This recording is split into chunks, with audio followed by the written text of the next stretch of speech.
മിസ്രിലെ രാജാത്തിയായ മഹദി സുലൈഖ ബീവി നിലാവ് തോൽക്കുന്ന യൂസുഫ് നബിയെ പ്രണയിച്ച അതിസുന്ദരമായ കഥ.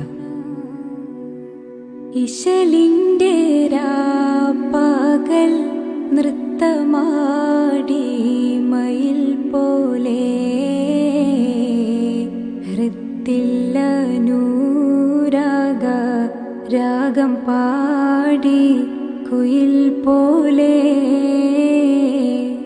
മിസ്രിലെ രാജൻ അസീസിന്ദാരംബ സൗജത്ത്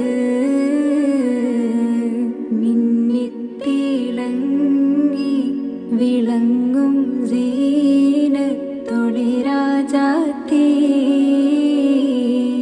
ഇഷ്ക കടലിൻ്റെ മോസപ്പോട്ടി മറിഞ്ഞല്ലോ.